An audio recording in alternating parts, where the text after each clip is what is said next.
Welcome back to my YouTube channel, Beyond's World SL.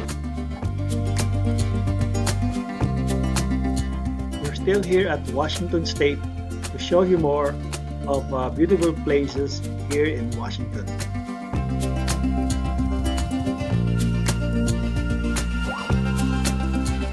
But before we continue, please click the subscribe button down below.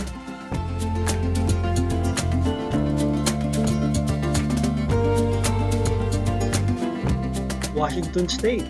Washington is the 18th largest state with an area of 71,000 square miles and the 30th most populous state with more than 7.7 million people.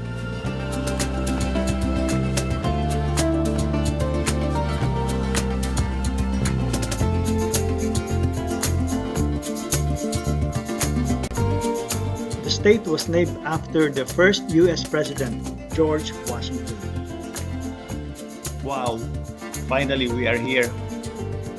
Another good place to visit here in Washington is Snoqualmie. City of Snoqualmie is within the King County here in Washington. And one highlight of this place is the Snoqualmie waterfalls.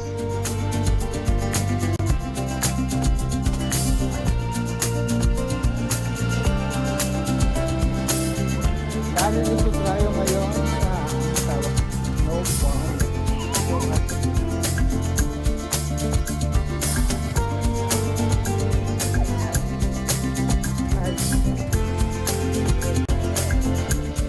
According to my research, Washington is the leading lumber producer here in America. So you can see there's a lot of big trees and forests in this state. So, of course, marami ding waterfalls. So, ito na nga yung pupuntahan natin.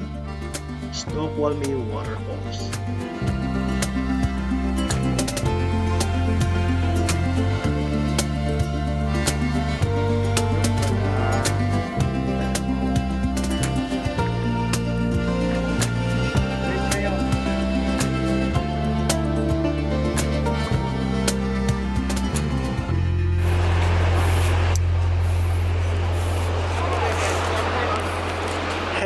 What's in here? Anong meron dito? There's a waterfall. Wow! It's amazing waterfalls.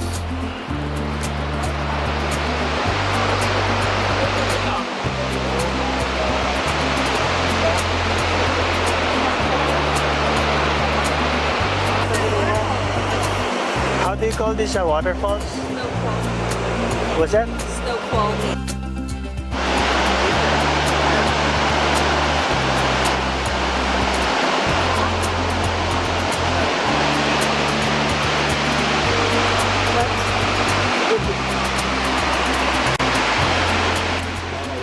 Ganda nga naman. Very spectacular.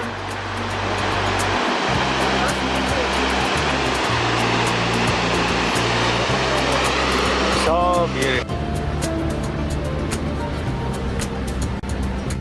Since this waterfalls is a power source, as you can see are that big tubes. It's where the water passes through. So big and powerful.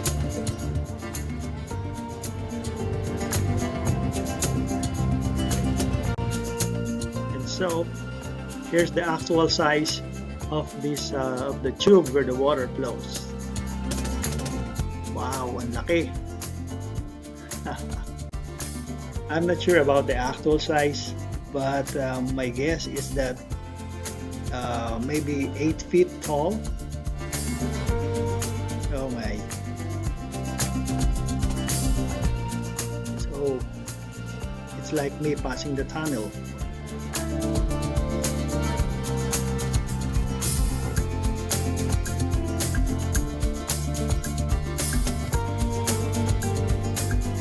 Well, and this is the sample of the turbine that is installed to produce the electricity. That's where the water flows. Once it rotates, produces friction. to create power.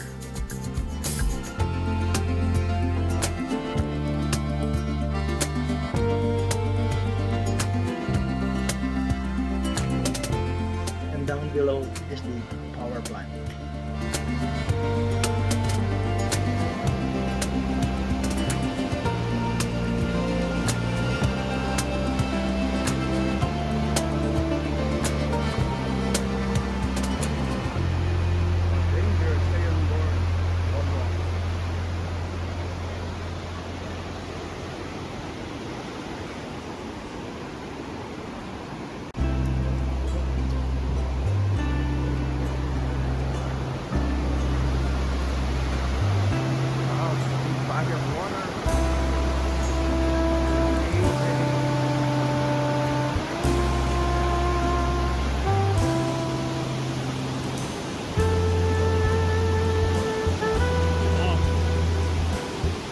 Wave naman kayo, wave. Wave.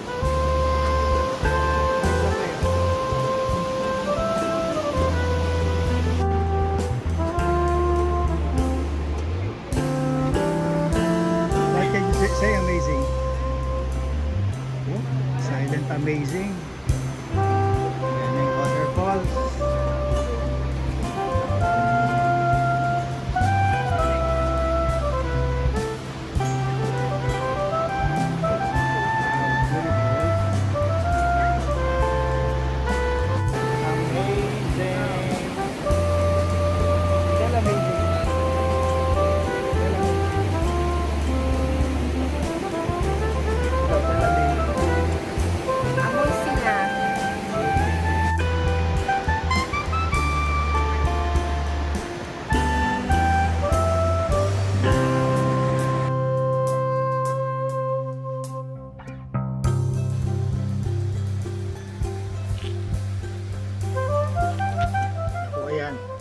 Naiwan ako ng mga kasama ko. Someone told me I got a nice hat. Nice nga ba? Haha.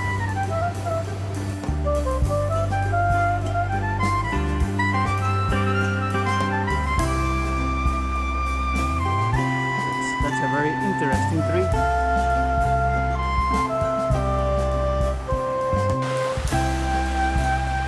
Ayun pala mga kasama ko.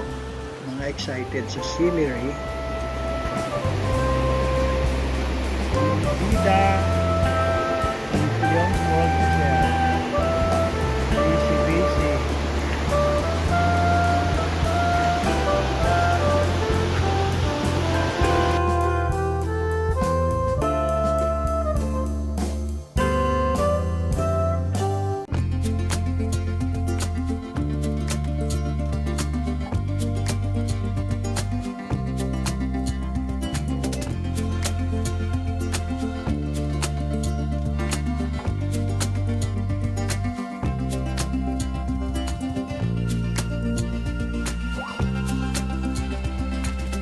Well, accordingly, Snoqualmie is a small city here in King County, and because of the waterfalls, which they really they are really admire, it's beautiful, so they come to see and enjoy the place. Now we're heading towards to another destination, and they call the place Rattlesnake Lake.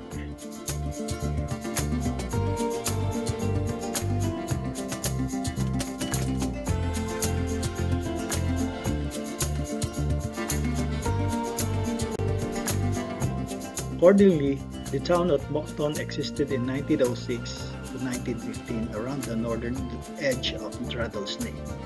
But in the spring of 1915, it was destroyed by flooding caused by seepage of water from the newly created Chester Morse Lake into Rattlesnake Lake, and later condemned.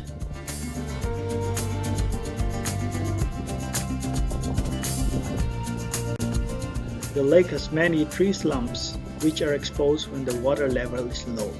The exposed slumps are often used by birds as nesting sites. Tarara.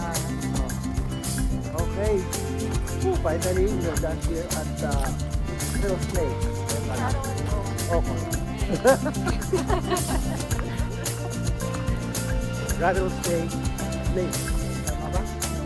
Hiking trail. So guys, did you enjoy the activity for today? Obviously, of course, yes!